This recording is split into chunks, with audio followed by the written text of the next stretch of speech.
ओम नमः सिद्धेभ्यः। अहिंसा परमो धर्म की आचार्य गुरुवर श्री ज्ञान सागर मुनि महाराज की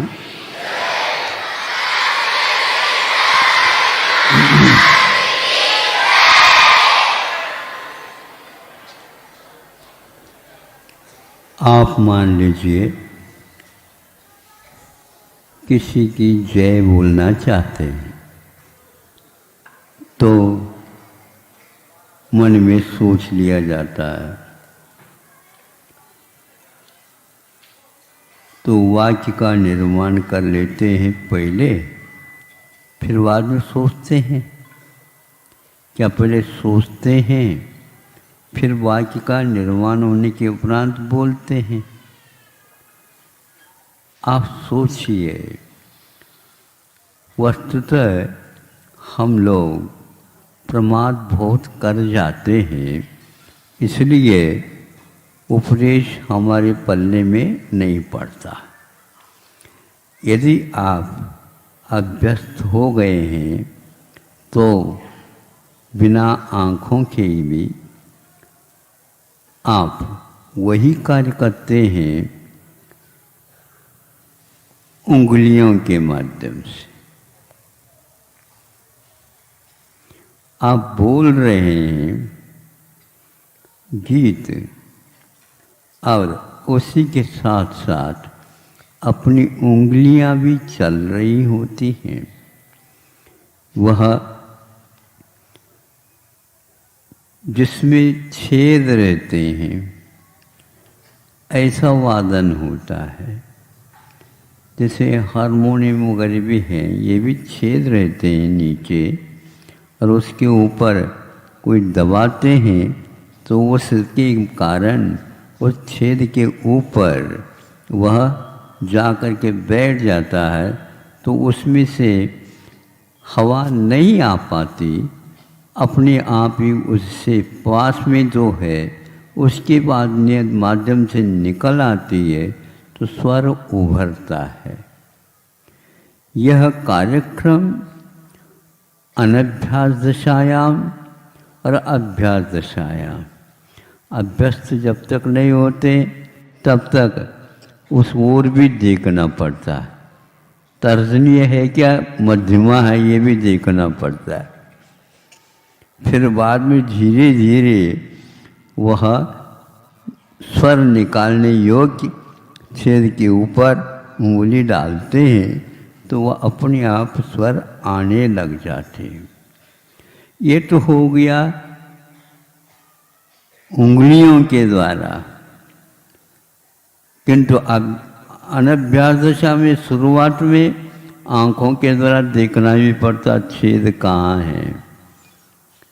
उंगलियों को ले जाने की कोई आवश्यकता नहीं, वो अपने आप उंगली वहाँ पर चली जाएगी, लेकिन उस छेद की ओर देखना पड़ता है। उसका क्रमांक क्या है ये भी देखना पड़ता है। ये सब ज्ञान में होता रहता है। अभ्यास दशा में और अनभ्यास दशा में ये दो बातें हैं। तो विद्यालय वगैरह में जो हमें शिक्षा मिलती है अथवा हम देते हैं, उस समय ये ध्यान रखा जाता है। तो 1 वर्ष तक के लिए अध्ययन हो जाता है एक कक्षा का, तो अपने आप ही एक कार्यक्रम उनका प्रारंभ हो जाता है। फिर दूसरी कक्षा में जब प्रवेश करता है उसके आगे का अध्ययन हो जाता है। ऐसे मोक्ष मार्ग में भी हमें उपदेश उपलब्ध होता है। उसको सावधानी से यदि हम देख लेते हैं, सुन लेते हैं और उसका यदि प्रयोग कर जाते हैं प्रमाद छोड़ करके आस्था के साथ, तो हमारा भी धारा प्रवाह वो प्रारंभ होता है। जब प्रज्ञाचक्षु होता है जिसके पास आँखें नहीं हैं और फिर भी वह वादन करता रहता है, गीत गायना गाता रहता है, और क्या करता है?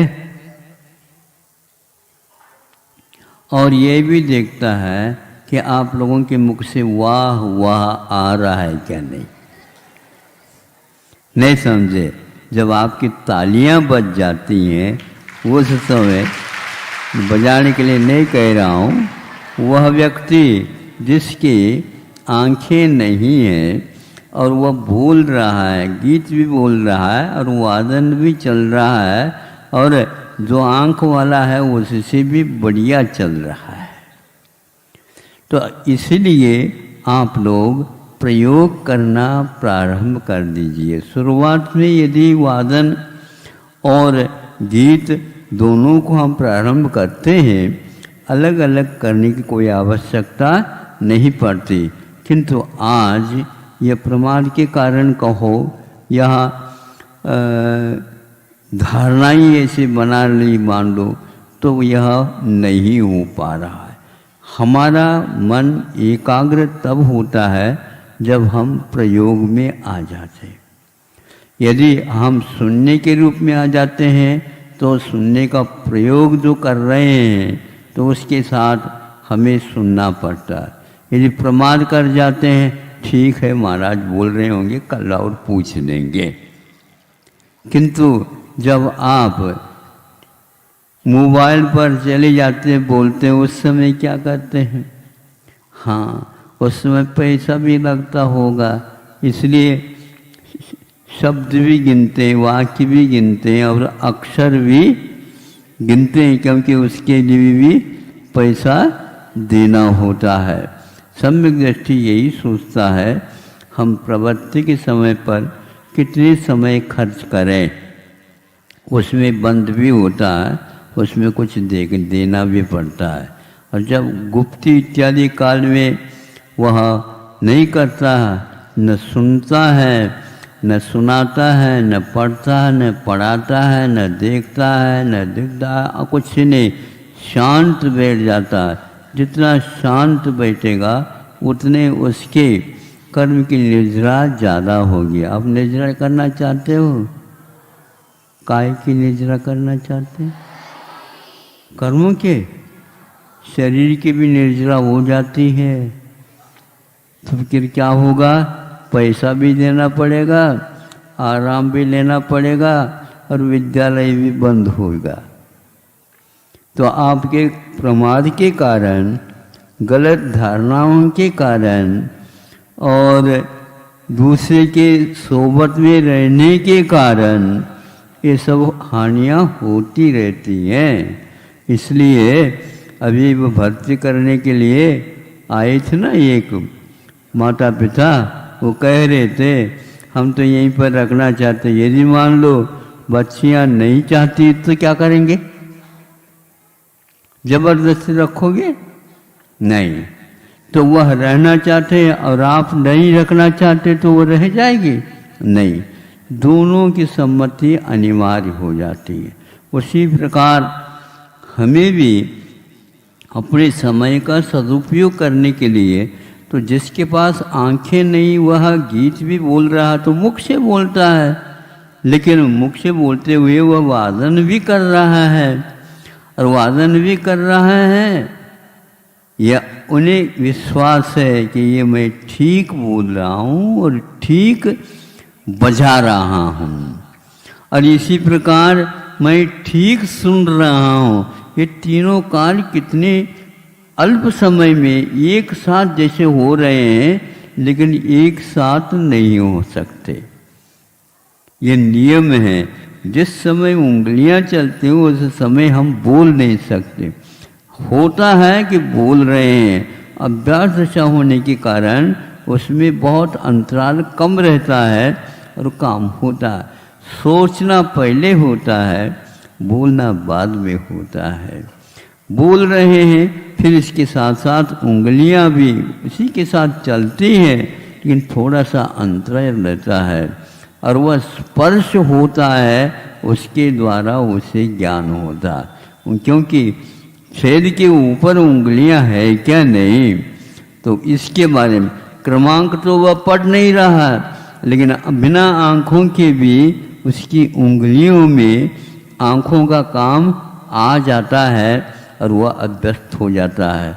इसलिए जिनके पास आँख नहीं है और फिर भी इस प्रकार काम करता है तो उसका नाम संस्कृत में प्रज्ञा चक्षु। सुन रहे हो आप? तो ये चर्म कानों से और चर्म आँखों से सुनते रहते हो, देखते रहते हो, किंतु आत्मा हमेशा हमेशा इंद्रियों के बिना प्रज्ञा को ही चक्षु बना करके चल सकती है, प्रज्ञा को ही कान बना करके सुन सकती है। सुनने के बाद भी बाद में घर जाने के उपरांत भी आप सुन सकते हो। कैसे सुन सकते हो?